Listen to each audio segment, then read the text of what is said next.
সে ইঞ্জিনিয়ারিংয়ে পড়াশোনা করেছে, গাড়ি সম্পর্কে বিস্তর জ্ঞান, মানে ব্যাপক সে জ্ঞান রাখে। তো এইটা দিয়ে খুব সহজেই শোরুমের যে যারা স্বত্বাধিকারী বা শোরুমের সাথে যারা সংশ্লিষ্ট গাড়ির শোরুমের সাথে, তাদেরকে খুব সহজে সে কনভিন্সড করতে পারে এবং কনভিন্সড করে সে তার কাজটা করে ফেলে। এবং ইতিপূর্বে অনেকগুলো কাজ করেছে এবং আমাদের কাছে স্বীকার করছে দুইটার কথা, যে মোবাইল সেটটা ছিনতাই করে ওই মোবাইল সেটটা দিয়েই কিন্তু সে এই কাজগুলো করে, যেটা আমরা আইডেন্টিফাই করা খুবই কঠিন হয়। এবং সে অ্যাপসে সবসময় হোয়াটসঅ্যাপে বা অন্যান্য অ্যাপসে কিন্তু কথাবার্তা বলে। শাহবাগ থানাধীন যে পরিবাগ যে এলাকা আছে, ওখান থেকে গত 8 মার্চ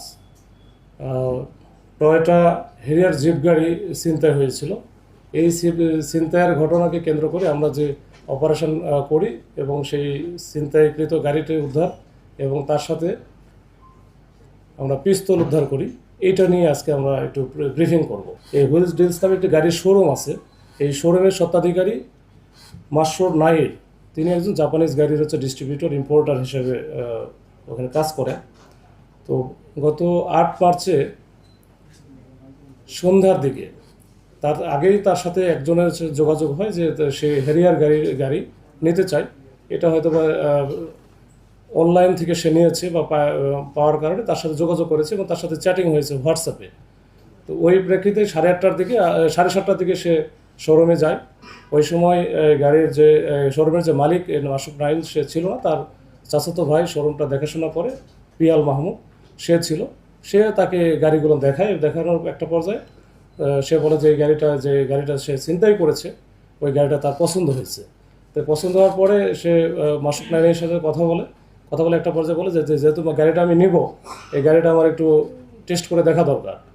তখন সে টেস্ট করার কথা বলে যে ড্রাইভ টেস্ট করবে, এই পিয়াল মাহমুদকে পাশে নিয়ে সে ওখান থেকে রওনা দেয়। ওখান থেকে বের হয়ে সে টিএসসির দিকে আসে, টিএসসি থেকে ইউটার্ন করে আবার চলে আসে শাহবাগের যে এই মেট্রো রেল স্টেশন আছে, এই স্টেশনের কাছে আসার পরে সে গাড়িটা থামিয়ে কিন্তু যে পিয়াল মাহমুদ যে সেকেন্ড সিটারে বসেছিল, তাকে তার মাথায় পিস্তল ঠেকে তাই কিন্তু ওখান থেকে মৃত্যুর ভয় দেখে নামিয়ে দিয়ে সে গাড়ি টান দিয়ে চলে যায়।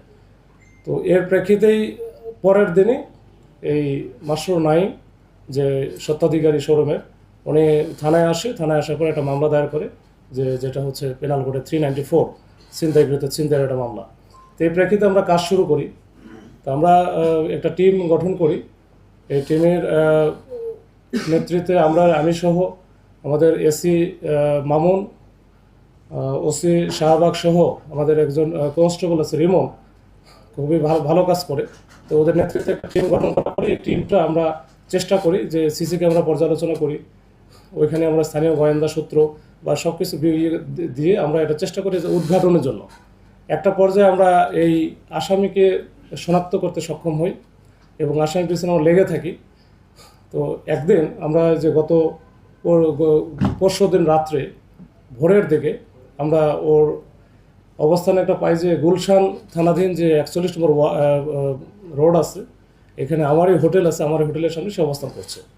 তো সেই প্রেক্ষিতে কিন্তু আমরা বড় একটা টিম আমরা যাওয়ার পরে ওখানে দেখি যে সে ওই গাড়িটা থামিয়ে রাখছে রাস্তার পাশে। তখন দুই পাশ দিয়ে আমরা ব্যারিকেড দিই, দুইটা গাড়ি সহ, আমাদের পিক আপ দুইটা সহ, এসি রমনার যে পিক আপ ছিল এর সাথে তদন্তের একটা পিক আপ ছিল, দুইটা গাড়ি আমরা দুই পাশে লাগাই দিই। এবং সাথে কিন্তু আমরা একটা মোটরসাইকেলও দুইটা রাখি। কিন্তু সে এত বেশি প্রফেশনাল, বিশেষ করে গাড়ি ড্রাইভ এত ভালো করতে পারে, সে এর মধ্যে যখন জানতে পারে যে তাকে পুলিশ আটকায় ফেলছে, সে কিন্তু সাথে সাথে ওখানে চেষ্টা করছে, মানে চরমভাবে চেষ্টা করছে ওখান থেকে বের হওয়া। আমাদের দুইটা গাড়িকে সে মেরে দিচ্ছে, পিছনে যে মোটরসাইকেল ছিল মোটরসাইকেলের উপর উঠে দিয়েছে, কিন্তু তার চাকাটা আটকে যাওয়ার কারণে আর এখান থেকে বের হতে পারে না। এই এমত অবস্থায় আমাদের যখন টিমটা তাকে ধরার চেষ্টা করছে, তখন সে সাথে সাথে পিস্তল তার কাছে ছিল, একবারে লোডকৃত পিস্তল। এই পিস্তল দিয়ে কিন্তু সে ফায়ার করা শুরু করছিল, মানে পিস্তল নেওয়ার চেষ্টা করছে। এর মধ্যে তাকে আমাদের টিম ধরে ফেলে। তো ধরে ফেলার পরে আমরা তার কাছে আমরা পিস্তলটা পাই, 5 রাউন্ড গুলি ভর্তি পিস্তল।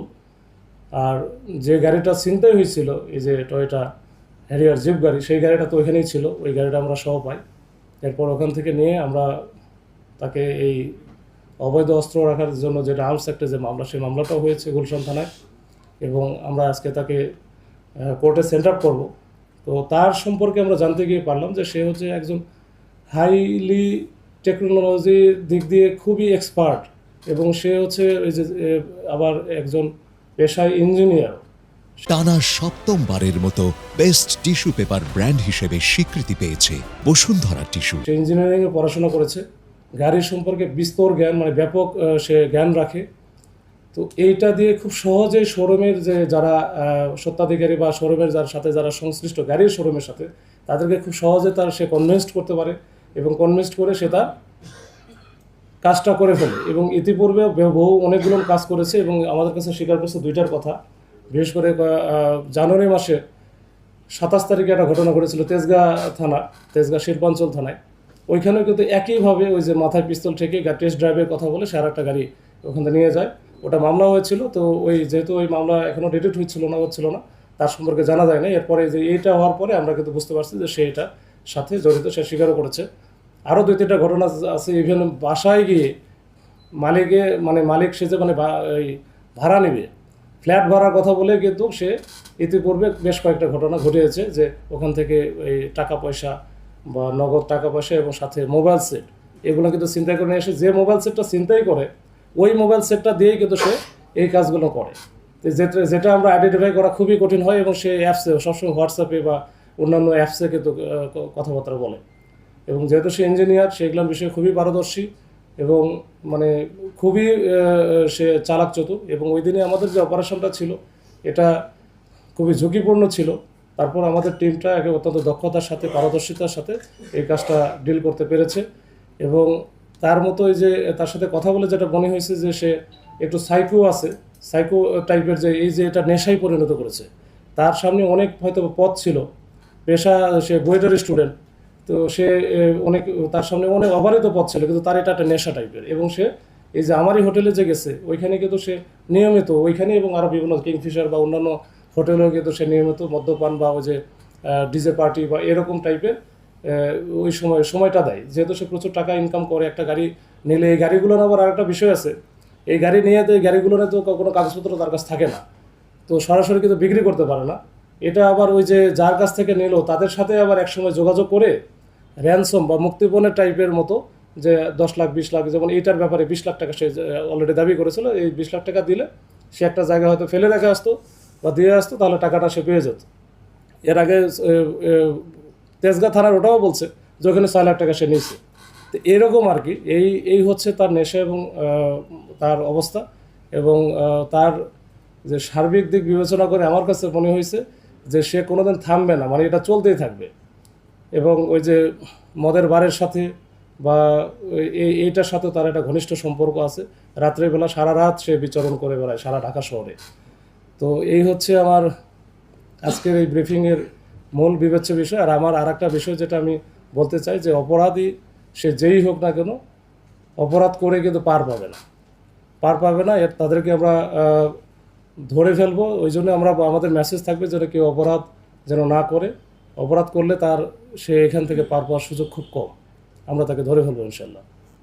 এর আগে আমাদের কমিশনার স্যার আপনাদের বলেছে যে আমাদের ঈদকে সামনে রেখে আমাদের ব্যাপক ডেপ্লয়মেন্ট এবং ব্যবস্থাপনা আছে। আমরা যেমন রাতের বেলা একটা করি যে চেকপোস্ট আছে, এটা একেবারে ভিজিবল, কিন্তু চেকপোস্ট এবং টহল, এবং ওই যে মোটর সাইকেল, যেটা আমরা মূলত প্রত্যেকটা থানায় কিন্তু 8টা-9টা করে মোটর সাইকেল দেওয়া আছে, যে এই মোটর সাইকেল নিয়ে আমাদের ওই সাব ইন্সপেক্টর, এএসআই বা কনস্টেবল তারা কিন্তু চষে বেড়াচ্ছে।